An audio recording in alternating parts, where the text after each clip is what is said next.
Welcome to Rash's World, where you will hear prominent voices, psychoanalysts, psychologists, therapists, philosophers, and thought leaders talk about a variety of mental health concerns and problems, including how to deal with anxiety, depression, and chronic conditions, and how to become more resilient, find inner peace, be emotionally engaged in your personal and professional life, and just be your beautiful, authentic self.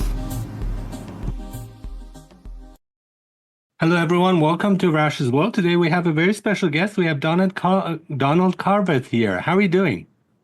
I'm going well. Excellent. Now, the first question is going to be the toughest, and it's going to get easier as we go along, as we ease into this podcast. How would you briefly describe yourself? And the emphasis is on briefly. Well, I'm a trained sociologist. I taught at York University sociology, social and political thought for 46 years. When I retired 10 years ago, I was so addicted to teaching, I went to YouTube so I could carry on because I couldn't stop. I became a psychoanalyst in the late 70s, 1980s, graduated in 1985 from the Toronto Institute, and I've been practicing ever since. In the 90s, they made me a training analyst, and so I spend a lot of my time training beginning psychotherapists and psychoanalysts. And I've written 3 books, all of which tend to center around issues of guilt, the evasion of guilt, the distinction between superego and conscience. I think that pretty well summarizes it. Yeah, that's wonderful. Well, I have you as a professor, author, scholar, psychotherapist, influencer, and YouTuber. Is that correct? That's pretty, I don't never thought of myself as an influencer, but maybe I am. Anyway, yeah, that's pretty accurate. Awesome. I'm kind of curious about the switch from sociology to psychoanalysis and becoming a psychotherapist. What prompted that? Well, you see, I had always wanted to be a psychoanalyst since I found on my father was a family physician, but he was a frustrated intellectual, self-taught, and he would read late into the night. And on his bedside table, I found Erich Fromm's Beyond the Chains of Illusion, my encounter with Marx and Freud. I found Freud's introductory lectures, and I read them. I couldn't keep up with a lot of what my dad was reading, but Freud I could read and understand, and I immediately decided I wanted to be a psychoanalyst. I was already, his patients, he would take me on calls, and his patients would always say, "You're going to be a doctor like your dad?" And I would always say yes. So I thought my path was medicine, psychiatry, psychoanalysis. But then on weekends, my dad would not have a nurse. A kid would fall off his bike and gash open his head. I'd be upstairs playing. My dad would call me down to the surgery. My job was to clip the stitches. I fainted, out cold on the floor every time. But it wasn't until first year pre-med studies that I had the crisis and realized there's no way I'm cutting up cadavers or doing rectal exams. So I switched to social and philosophical studies. But I soon found out that you could be a PhD in sociology like Erich Fromm and still be a psychoanalyst. Mm-hmm. And I found out that my philosophy professor was the first non-medical person to train at the Toronto. So I immediately decided I must get a PhD and then get tenure. As soon as I got tenure at York University, I immediately applied for training at the Toronto Institute. And when I finished training, I formed a small practice because I was full-time at the university, but I managed to carry on a small practice. And then when I was nearing retirement, I expanded the practice. And now at age 80, it's larger than it has ever been. I'm full-time in psychoanalytic practice. That's wonderful. And so psychoanalysis is something I'm fascinated with. And I'm not a therapist or a practitioner. I'm just curious and love to read about it and love to apply it because there's a lot of, once we really apply these concepts, it does change your way of thinking, your way of life, and your way of relating to yourself. So it was a whole revolution for me. But I had the pleasure of seeing you in a Zoom talk at part of the Freud Cafe. And on the psychoanalysis as soul making. And I was quite impressed with your views on psychoanalysis, what it is, what it stands for, what it does, and especially talking about authenticity, talking about a kind of conversion. There's kind of a quasi-religious spiritual aspect to it that I Right. found absolutely fascinating. So I'd love to talk about that here. Well, I tried to keep it secular because, Mhm. I mean, I grew up as the Anglican Church abutted the backyard of my dad's house, and they sent me. They didn't go. And I was quite devout, little Anglican until about 12 or 13 when I discovered girls, masturbation. Also, I found in my father's book collection Bertrand Russell's Why I'm Not a Christian, and that finished me off. But in my 40s, it came back because my dad died in a Catholic hospital. He was in a coma, and the crucifix was right over the top of his bed, and it came back. But I had already been reading liberal theology, which views the New Testament as metaphor. It's not about the metaphysics. It's not about the supernatural. It's about understanding these concepts as metaphors for deep personality change, deep ethics. And that's the way I came back to Christianity, as metaphor and as ethics. And that's still there. I don't have much to do with the church, and I try not to have much to do with magical thinking, although I'm a human being, and when I'm going for surgery, magical thinking comes back. The famous statement, there are no atheists in foxholes, right? Well, Mhm. there aren't very many atheists either preparing or recovering from surgery. But generally speaking, I'm not interested in the woo-woo aspects of religion or of soul making. For me, it's a secular process. Soul, for me, is identical to what Winnicott called the true self. Mhm. And with Carl Jung, I think of the analytic process as an individuation process, a process of becoming ourselves on the deepest level.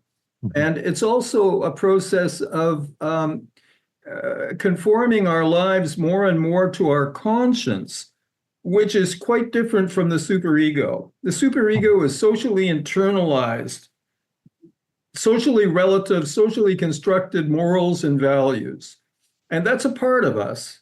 But we also have a conscience, which is, I think, biologically grounded, but also grounded in identification with those who kept us alive, those who fed us, those who changed us. That's identification with the nurturer. They loved us enough to keep us alive, and therefore we have a part of us identified with them, a need to give love back. And that's conscience, quite distinct from the superego, which is all about self-punishment. So the analytic process is trying to help us evolve. And I think of it as a natural evolution. People get stuck, they get blocked. But the natural evolution is to become closer and to become more and more autonomous.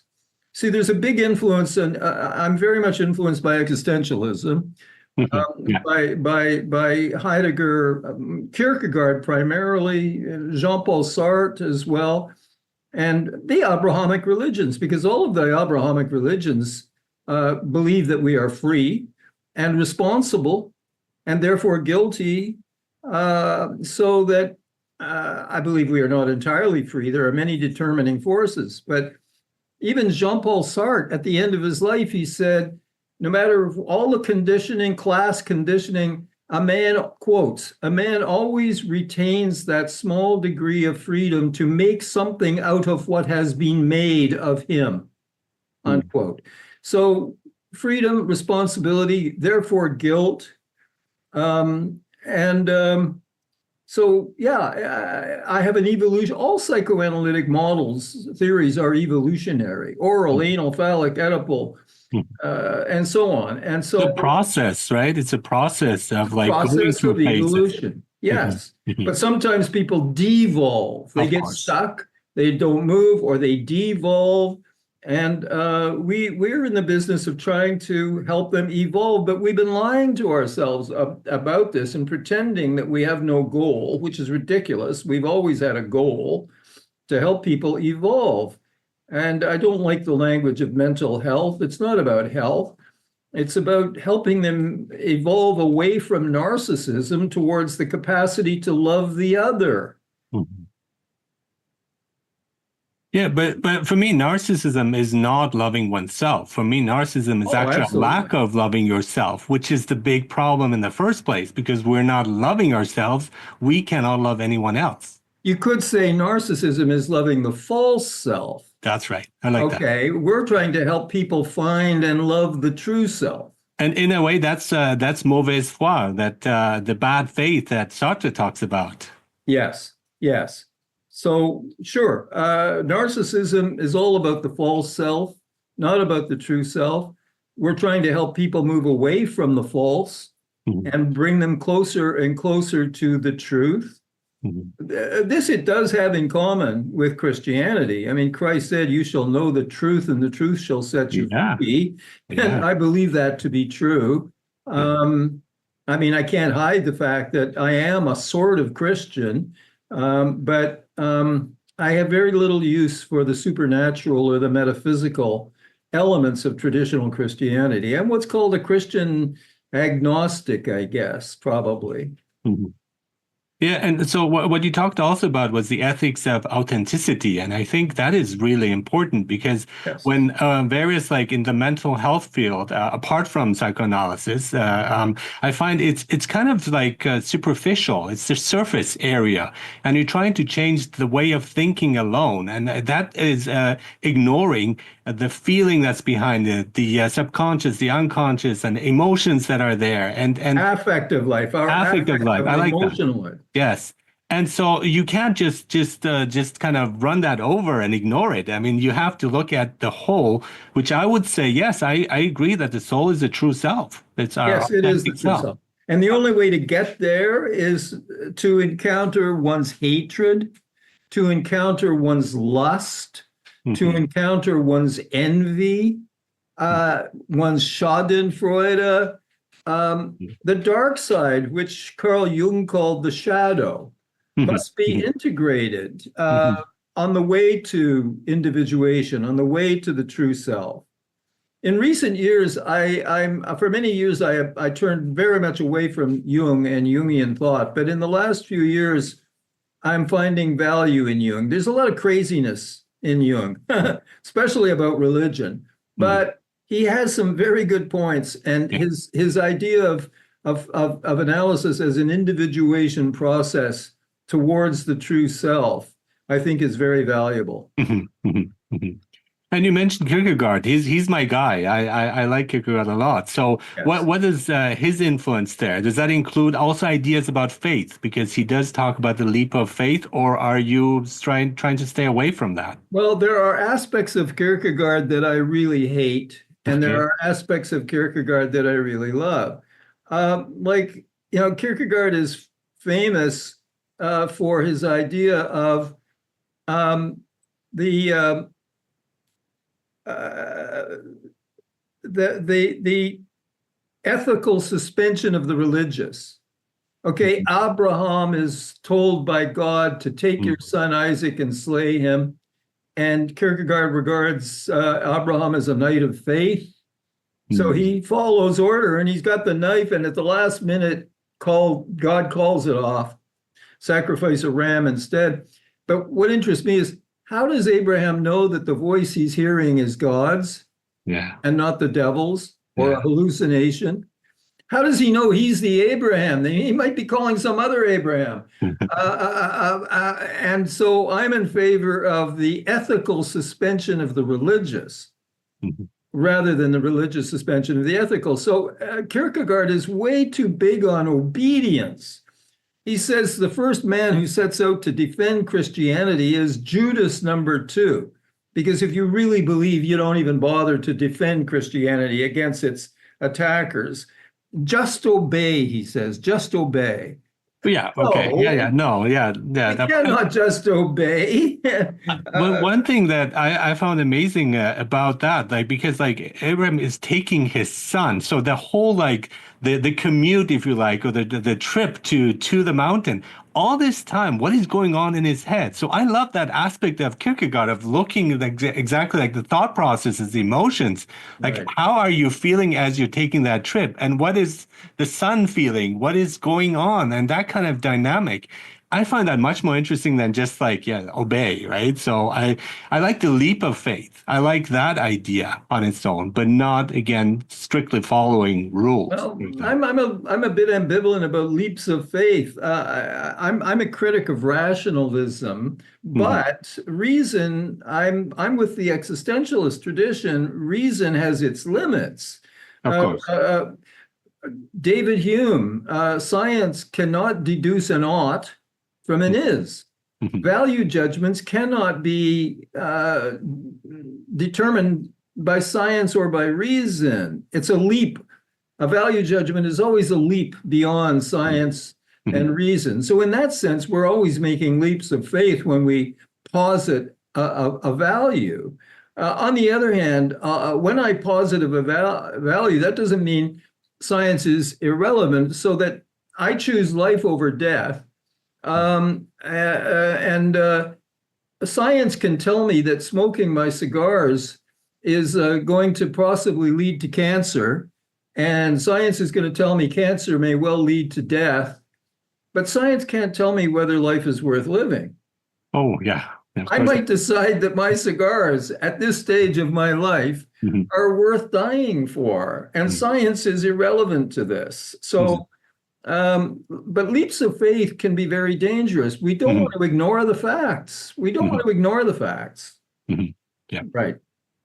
Yeah, no, absolutely. But I think like I don't know if you've seen the movie Conclave. One of I the just saw it the speeches. other night. All right, so I love the speech about doubt, and that doubt is important, and I completely agree with that. And Yeah. that's where faith comes in because it's kind of trying to like bridge the two and kind of get us because if we knew, then we don't need faith. If we had like knowledge, Oh, complete no, knowledge. that's exactly right. I agree with Yeah. that. I'm kind of a dialectical thinker, Mhm. and the dialectic between faith and doubt, I believe that it's very uh, progress occurs when we can take a contradiction like faith and doubt or belief and doubt. Mhm. And instead of opting for one or the other, we hold the tension. And that tension drives Okay. us towards Yeah. some kind of creative synthesis. Okay. I like that. So, Yeah. so that's kind of where I'm at on, and that's Orthodox Christianity also, and certainly the Eastern Orthodox Church very much favors that it sees doubt as a central part of what faith is. Faith can't exist without doubt. Mhm. Exactly. Yeah. Yeah. Yeah. Yeah, and so there's no doubt about that. I think I agree with your view of also like helping people to shift completely, to transform or transcend. These are Yes. words I think that some are shy away from, but I think they're important because that's exactly what we're doing, what we need to do to transcend our limited beliefs or the Yeah. narcissism that you're talking about to Freud something was that's clear. fuller, full life. In 1914, Freud let the cat out of the bag. He said, Mm. unless we learn to love, we fall ill, and we must fall ill if Yeah. we can't love. But then he tried to cover that language all over with mental health language. He should have stayed with what he said in 1914. We are trying to shift people away from narcissism towards a greater capacity to love both others and the true self. Oh, by the way, to mention Kierkegaard again, Mhm. is one of his most influential books on me is The Stages on Life's Way, where we go from the aesthetic to the ethical to Oh, the yes. religious. Yeah. And the aesthetic is just another word for narcissism. Oh, okay. By the aesthete looks everything he judges everything in terms of is it pleasurable or is it boring? It's all a very self-centered view, the Yeah. Okay, I aesthete. see that. Yeah. And then at some point, if he grows, he feels what Kierkegaard calls the bite of the ethical. In other words, conscience speaks up at some point. And it's not just a matter any longer of enlightened hedonism. Mhm. It's a matter of sacrificing my pleasure in favor of the ethical. So that's a wonderful book by Kierkegaard. Mhm. Yeah. Yeah. Yeah. And trying to come to a consensus there too. So it's not just the ethical, because I think that the beauty of it is also like the pleasure aspect is important too, but kind of like trying to find the middle, not just always following the right thing or the ethical thing to do. That would be superego, Yeah, and that's a critique of the superego. that's right. Conscience, I think, is quite different. But Yeah. here I have to put in a strong word against Freud. Mhm. I mean, Freud celebrated enlightened hedonism. You follow the pleasure principle, but in light of reason. So you don't just go for wine, women, and song, because that'll lead to an early death and disease and everything else. So you control yourself in order to maximize greater pleasure, okay? But if you think about it for a minute, the very intelligent, enlightened hedonist is a psychopath. Mhm. The psychopath, the very intelligent psychopath, is guided entirely by the pleasure principle. He doesn't give a damn about the law or about you or anything else. Yeah. He rationally pursues his self-interest. If in order to achieve his goal, he has to kill you, he'll kill you. Not because he wants to kill you, but you're in his way. Bang. He goes for his goals, okay? No, this idea of enlightened hedonism it just will not do, Sigmund. I'm sorry. Yeah. Yeah, no, that I agree with. Yeah, yeah. Yeah. And so of trying to see patients as patients instead of clients, I found that bit also very interesting, because there's this move away. It's like nobody's sick, quote unquote. And so that we should not use these terms, and we should be more going in a different direction, trying to describe them. So there's no stigma. And I think that what it does in the end, it stigmatizes, and to a much stronger degree when we're doing that, and we're evading the situation, what's really happening. Precisely. I'll tell you what I think is probably the most important move that a person makes in the course of their personal psychoanalytic treatment. It's the day when they finally realize and they are finally able to say, I'm sick. Mm-hmm. There's something really sick in me. There's something bad in me. And I have to control myself. I have to master this. There's something demonic, something destructive in me that's an illness that I need my analyst's help and the help of people who love me to contain. And it's a sickness that can never be completely cured. You can make a great deal of progress, but the temptation to fall back is always there. This is a huge blow to narcissism, to have to admit that there's something bad and sick in me. The modern world doesn't want to hear this. You know, we live in this culture of narcissism where that's the last thing a person wants to admit. And self-indulgence as well, right? Narcissism, self-indulgence, I find. But for me, it was about 7 years ago when I felt that I was hitting rock bottom, because I was obese, I had apnea, I had been diagnosed with diabetes and so on. But it was that moment where I decided no more. I don't want to continue with that. I want to find a way out. And that's how I rediscovered psychoanalysis, of like actually applying it to my life.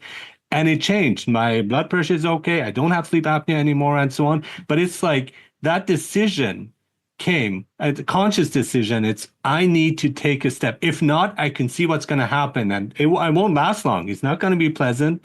And it's realizing that. I think that's there's a coffin waiting for all of us. Yes. But I'm in no hurry to get there. Yes. I know it's coming, but I don't want to get there any sooner than I have to. I want to extend my time here, but also by enjoying it too. I think that's something that is often lacking. Enjoy it and feel gratitude for it. I mean, we know the positive psychologists tell us that gratitude is the healthiest of all emotions. And I believe entirely, also Melanie Klein, gratitude is the only therapy for malignant envy. Yeah, absolutely. And so, yeah, I mean, I think that's again the authentic, trying to again really connect with yourself by moving away from thoughts that you have about yourself. This was one thing, thoughts that others have about you, thoughts that parents think of you. And so I was wondering when you're talking about the people who took care of us and kind of showing them also gratitude, perhaps, to Yes. them and conscience. But isn't that partly also guilt because we feel guilty for the efforts they've done? Would the guilt not play a role as well? Well, I think guilt would play a role to the extent that instead of feeling gratitude towards them, we feel hatred towards them. Mm. They had to frustrate us. That's a parent's job. Yeah. Parents' job is to be hated by their children because the children don't know that you're doing this or that to protect them. They're crawling out into the busy street. You go and you grab them and they're very frustrated and they hate you at that moment. Okay. It's Mm. many years until later they realize, my God, daddy saved my life, you know. So our feelings about our parents are always a mixture of love and irritation and all kinds of things. Mhm. And sure, we feel guilt for the destructive, hateful elements. To the extent that we feel gratitude, I think that's the healthy way out of all of that mess. Mhm. Mhm. And what about things like vocation? When we say trying to find your vocation, because I've done various things and mainly teaching as one of my jobs, but I find like I don't think that's my vocation. It's like I'm good at it, I do enjoy it, but that's not again the soul. That's not my sole purpose. And Yes. also like when it comes to love, again talking about the soul mate of finding someone who really like is the right person for you. And Yes. so how does that come into play? And what do you think of that? It's like what guides us there? How do we know? How do we connect with that? Does that exist as well? Because some people Well, I don't think believe in it it. exists. And I think it's a matter of learning how to listen to your true self, how to hear it, and Mhm, how mhm. to hear your conscience. But I mean, when I was trying to write my PhD in sociology, I would go to the bookstore intending to buy something Marxist or whatever for my. I would always wind up in the before I left the bookstore, I'd wind up in the basement where they kept all the theology. I Mm, was mhm. quite a dogmatic atheist, but I would go home with 10 books by great theologians, by Emil Brunner, by Bonhoeffer, by Tillich, you see, and I was reading all these guys. I was an atheist, but I was reading them because I was impressed with their brilliant intellects, right? Guess what? That reading was central to my PhD thesis. Oh, cool. I had no clue. It was almost like my unconscious was guiding me to what was going to be, because they diagnosed Freud's greatest error, which was that he thought that human evil came from the animal in man. Mhm, No, it comes from what's uniquely human in man. mhm, And they knew that. mhm. So they helped me write my PhD thesis after all. Okay. So follow, you can't go following all your instincts. A lot of your instincts will take you into trouble. But so you have to develop some capacity to discriminate, to sense that you're being pulled in a certain direction. Um, 30 years ago, I was powerfully pulled in the direction of a woman who turned out to be my soulmate, and Oh, cool. Wonderful. she still is. Yeah. And now a lot of people would have looked at that and said, "Dawn's gone crazy. Um, what the hell?" But in fact, it was the right decision. I would make the same decision again today. Um, so And that's the difference here between what, again, the instinct and the intuition, where we right. feel something feels right. And I think that's been my guidance too, of like, this feels right or this doesn't feel right. This person Well, feels right and doesn't. here's something funny about this, your point about instinct and intuition. You see, my wife was, and in my eyes, at age 72, she still is a very beautiful woman. But when she was younger, uh, um, men would be, I mean, she was a 10 plus, you know what I mean? She really would, she was gorgeous. And And so she thought that that's why I was so in love with her. And she has trouble understanding why now, at age 82, 10 years ago, I had prostate surgery, blah, blah. Why am I still so in love with her? Because her looks have not gone, but she's gotten old, you know. Mhm. She can't understand. And she doesn't understand that it was her soul that I fell in love with. The body and the beauty was like the cherry on the top of the sundae. But man, the sundae, I fell in love with her soul.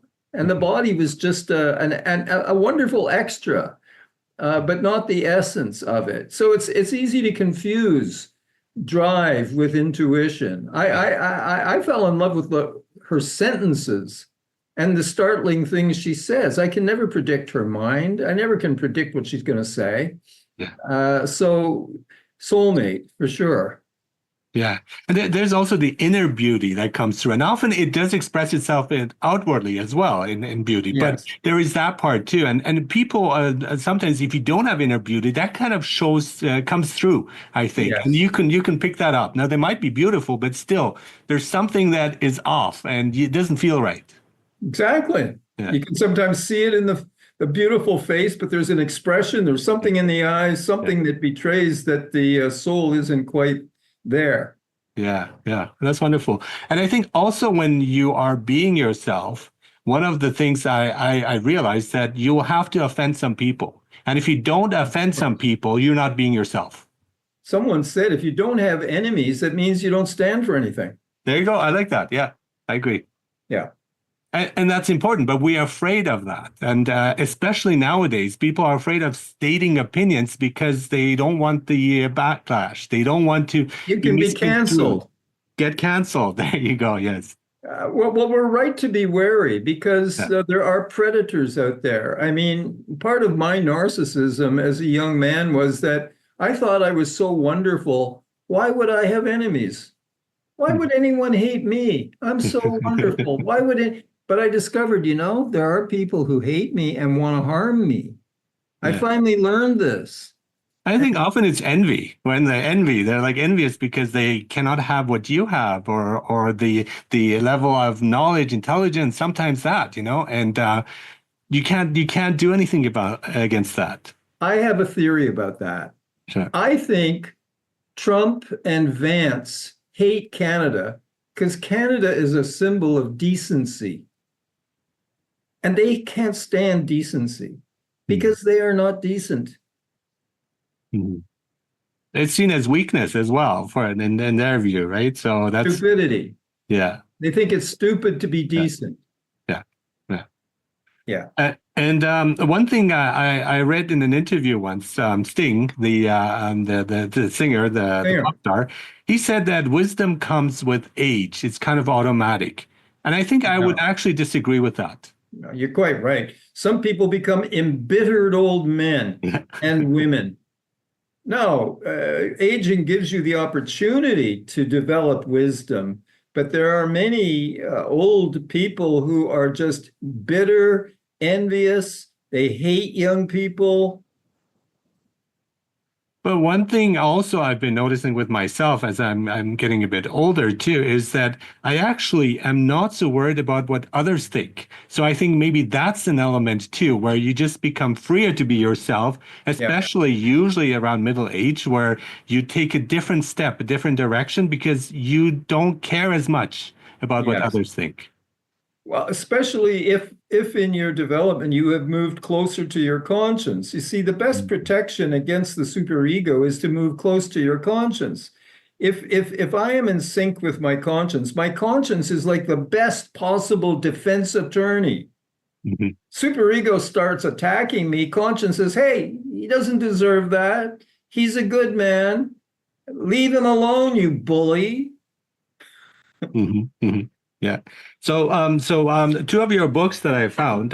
So you have the one of them is the Still Small Voice: Yes. Psychoanalytic Reflections on Guilt and Conscience, and those are things that we've talked about here. But also, the 2013 and 2018, you have Psychoanalytic Thinking: A Dialectical Critique of Contemporary Theory and Practice, and that's Yes. something I think we talked about too, where you were seeing that the mental health field, you're criticizing it in some of the directions that it's taking, where it's kind of losing its focus, or it's getting kind of watered down and not being really effective because of that. Yes, completely. And because for many decades, except for a few hardcore Freudians and Kleinians who stuck to their guns, much of the field, especially self-psychology, relational psychoanalysis, intersubjectivity theory, they turned away from guilt. They succumbed to the culture's guilt evasion. The culture of narcissism, neoliberal capitalism, is hostile to regulators. And the regulators in the mind are superego and conscience. And so just as the society is turning away from regulation, psychoanalysis turned away from the regulators, and people stopped talking about the superego. They stopped talking about guilt. They stopped talking about conscience. So we took a wrong turn. As a young analyst, I went with all the new schools. I wanted to learn them all. I studied them all. But around the turn of the century, around 2000, having explored them all, even Lacan, I turned back to Freud, especially the clinical Freud of the 1920s, where he was writing about the fear of success, people who are wrecked by success, the criminal from a sense of guilt, self-sabotage. To me, this is the essence of Freud's clinical understanding. It's the most important clinical part of Freud's work. And I started coming back to that because I was finding patient after patient was engaged in unconscious self-sabotage. And the therapy was helping them understand that they are clutching defeat from the jaws of victory, and help them turn that around, right? So I came back to Freud, to the clinical Freud, not to the metapsychology, but to the clinical Freud. But I think Freud had his blind spots, and so Otto Rank did tap into that by Yes, he did. acknowledging that Freud was ignoring and evading the mother, right? And so Yes. it's the focus on the father, but there's his mother, Freud's Oh, mother, was absolutely. domineering, and so when that was pointed out, the reaction that I would have liked to see would be one of openness and being receptive to that idea from the side of Freud. But instead, various things, he just ended up like cutting off his ties with Otto Rank and canceling him Yes. back then too, and everyone else basically Oh, forcing Jung, them to well, Jung cancel also was bringing us back to the mother, and that was a big part of Freud's break with Jung. as well. That's The true. same point. But much of post-Freudian, I mean, from about the 1950s on, the mother was coming heavily back into mainstream psychoanalysis via Winnicott, Yeah, Winnicott, via yeah, Margaret Mahler, yeah. via Otto Kernberg, via Melanie Klein. I mean, this is all the mother coming back in strongly. Mhm. And having that balance, I think that's again the father and the mother. That Of course, we're is stuck with both of them, and we're blessed with both of them. yeah. Actually, on that note, And that's the one. siblings, and siblings. Yeah. Juliet Mitchell wrote that book called Siblings. Where there are siblings, murder is in the air, she says. Okay. Yeah. Yeah. And guilt. Yeah. Cain and Abel, right? Right. You got it. Great. Thank you so much, Donald Carveth. Just again, you're a professor, author, scholar, psychotherapist, influencer, and YouTuber, and you've written various interesting books, interesting ideas here. Thank you so much for being here and sharing them on Arash's World. It's been such a pleasure. Thank you so much. Can you send me a copy of the tape? I will for sure. That's great. That's great. Lovely to talk to you. Hope we can talk again sometime.